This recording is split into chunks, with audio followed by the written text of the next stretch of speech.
bonjour.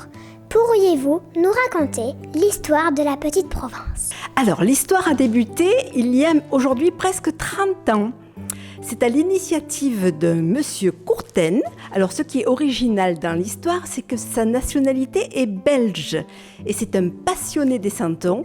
Il a fait appel à 2 maquettistes, mari et femme, et à 14 santonniers différents. Les maquettes mesurent entre 1,20 m et 1,50 m et vous avez à l'intérieur presque 500 santons. C'est vrai que c'est un village qui remonte, on va dire, au 19e siècle.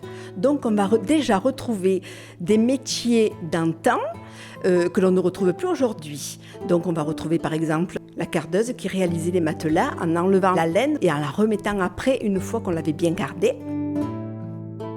On démarre dans le musée par le mas avec le pigeonnier.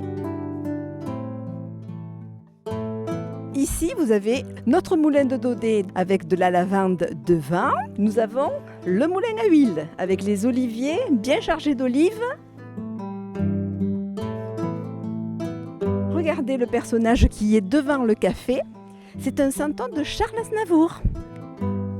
Et là, vous allez écouter la partie de cartes de Pagnol. Tu me fends le cœur. Comment vous faites-vous connaître et qui sont vos visiteurs ? Nous avons des contacts avec tous les offices de tourisme du coin. Nous avons quand même un large panel de visiteurs étrangers qui achètent souvent leurs santons en plein été, par rapport à nous locaux qui préférons les acheter à Noël. Au sortir du musée, nous avons une boutique où nous avons bien sûr des santons à la vente. On va démarrer par les santons de 30 cm. Vous avez aussi des santons de 24 cm, des 15, des 12, des santons à peindre. Pour les enfants, c'est super pour un beau loisir créatif. Ici, nous avons fait une école avec la marelle sur le côté. Vous voyez, la boulangerie, la fleuriste, des oratoires, des feux de camp. Tout ça pour faire une jolie crèche.